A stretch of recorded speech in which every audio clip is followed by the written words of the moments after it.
कुदरत के निज़ाम को देखें तो देखिए कि आपस में हर चीज़ का कनेक्शन कितना गहरा और कितना खूबसूरत और कितना गौर तलब है। हुँ, आप देखिए कि इंसानों को और जानदारों को अपनी ज़िंदगी की बका के लिए पौधे, सब्जियां, ये चीज़ें कितना ज़्यादा सपोर्ट देती हैं हमारी ज़िंदगी में, हमारे सर्वाइवल से कितना ज़्यादा ये चीज़ जुड़ी हुई है। हुँ, यानी इंसान तो खैर जैसे गोश्त भी खाता है और गोश्त खाता है जानवरों का।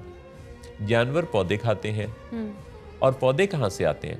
पौधों की खुराक क्या है? ये जो कीड़े-मकोड़े जो उनकी बाक़ियात होती हैं, वो भी उनकी खुराक का हिस्सा होती हैं।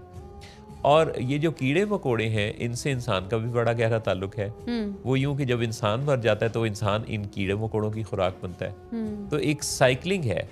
यानी आप यूँ समझ लीजिए कि पौधे खाए जानवरों ने, जानवरों को खाया इंसानों ने, हुँ, इंसानों को मरने के बाद खाया कीड़े-मकोड़ों ने और हुँ, फिर कीड़े-मकोड़ों की बाक़ियात को खाया पौधों ने। हुँ, इसी तरह से आप ज़रा इस चीज़ पर गौर करें कि दुनिया के इस सारे निज़ाम के अंदर आपस में चीज़ें यूँ जुड़ी हुई हैं कि ज़िंदगी को, यानी हुँ, जानदार हों, इंसान हों या जानवर हों, इनके सर्वाइवल के लिए ऑक्सीजन और पानी ज़रूरी है। हुँ, ऑक्सीजन और पानी के लिए जो है वो सूरज की रोशनी ज़रूरी है। हुँ, सूरज की रोशनी के लिए जलने वाली गैसेस ज़रूरी हैं। हुँ, जलने वाली गैसेस की पैदावार के लिए और मौजूद रहने के लिए हुँ, कायनात के अंदर केमिकल्स का रिएक्शन चाहिए। हुँ, तो ये सारा कुछ एक साइकिल की तरह से है।